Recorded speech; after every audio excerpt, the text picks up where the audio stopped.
Hello, and thank you for watching the Beacon Hill Bike Route Project presentation for segments 2 and 3.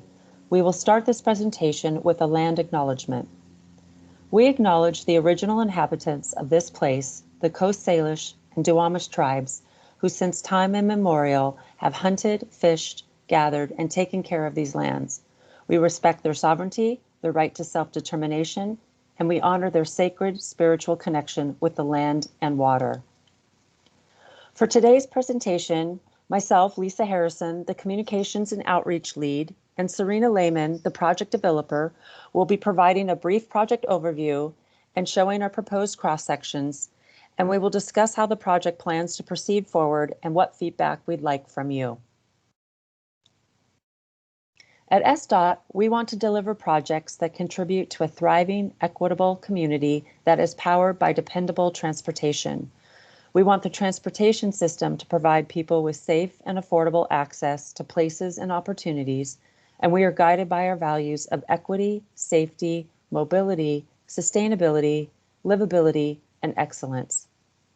I will now turn the presentation over to Serena. Thanks, Lisa. In 2019, SDOT conducted outreach around the city to find out about the community's priorities for having places to bike in their community. We heard clearly that it was important to have more routes in Southeast Seattle to connect people to the neighborhood and job centers, specifically on Beacon Hill. The Beacon Hill Bike Route project was created in response to what we heard. The purpose of this project is to create a safe and comfortable bike route that connects people to businesses and community destinations in Beacon Hill.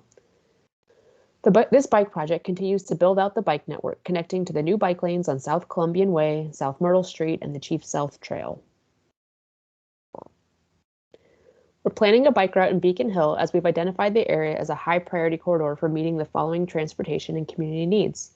This project will contribute to the city's Vision Zero goal to end traffic deaths and serious injuries, provide a better north-south bike connection in Southeast Seattle, and improve pedestrian and bicycle safety and connections to transit. Though there are other existing bike routes nearby, these other routes do not connect to the same vital community destinations. Let's move on to the project overview. Because Beacon Hill is very long and each area is distinct in its needs and what we're evaluating for the project, we're splitting up the project into 3 segments along Beacon Ave South. Segment 1 extends from Dr. Jose Rizal Bridge to South Spokane Street and connects to the North Beacon Hill neighborhood. Segment 2 is located along Beacon Ave South from South Spokane Street to South Myrtle Street. It goes by Jefferson Park and connects along the Center Median Trail through Central Beacon Hill. Lastly, segment 3 will be between South Myrtle Street and South 39th Street in South Beacon Hill. This area is much more residential. We'll be evaluating how to upgrade the center median path to make it more pleasant for everyone. Take a closer look at the project area here. We've labeled some community cornerstones on this map, such as the Pacific Tower, Hilltop Red Apple, the library, and more. Right now, we are in the planning phase for all 3 segments of this project.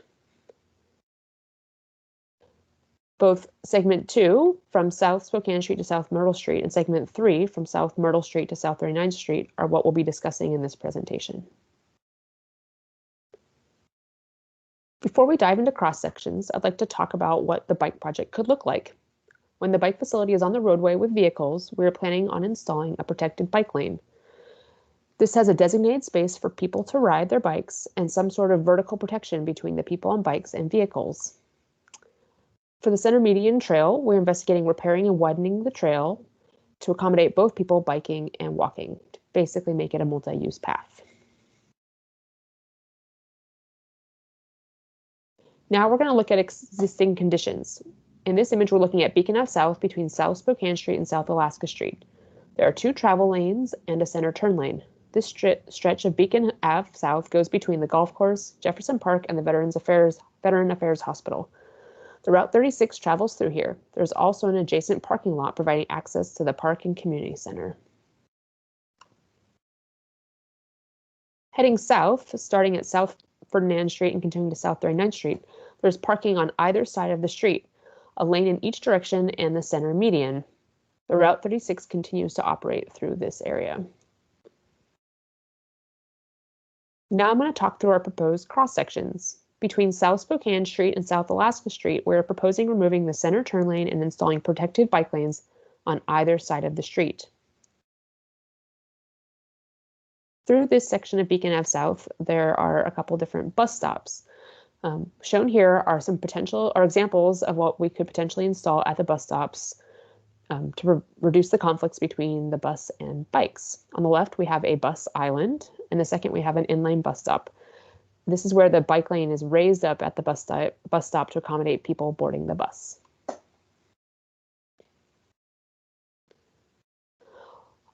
And then as we head south, once the center median trail begins, we are mainly looking at widening in the trail and doing spot repair to provide a better experience for people biking and walking.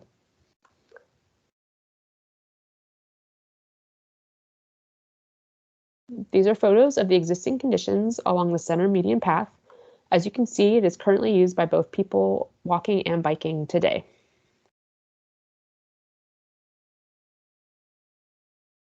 There are two elements of the center median trail that we encounter as we're planning for this bike project that we're evaluating: the parking lots and the cut-throughs.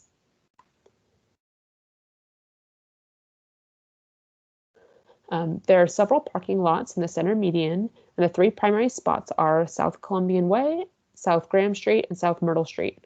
In our survey, we want to know if you use these lots, for what purpose, and the frequency. Additionally, we are reaching out to the businesses to understand how they understand the existing usage of those lots for those businesses. As I mentioned, there are several cut-throughs to the center median trail. To improve safety for both people walking and biking through the median, we're evaluating closing a few of these cut-throughs. Here's a map showing the locations of the cut-throughs we're proposing to close. In our proposal, the maximum distance would be less than 0.2 miles between the openings. In our outreach, we want to know if you utilize these access points and for what purpose. Now I'm going to hand it over to Lisa. Thanks, Serena. We're about to wrap up our presentation, but first I'd like to make sure you're aware of two projects happening nearby. One is the 15th Avenue South Improvements Project, which begins construction in early 2021. Each of the elements of this project are designed to contribute to public benefits in this corridor. From paving to intersection changes, we expect to make this area safer for people walking, rolling, biking, and driving. Learn more on the project website. The other is the South Henderson Stairway Project, which is currently in the design phase with construction to begin in 2021. The new stairway will increase convenient access to the Sound Transit Rainier Beach Light Rail Station and other community amenities for both students and residents of South Beacon Hill. Learn more on the project website. We have an online survey available for segments 2 and 3 of the project area that we would like feedback and your support on. Please visit the project website for the survey link. The survey will be open until Wednesday, November 18th.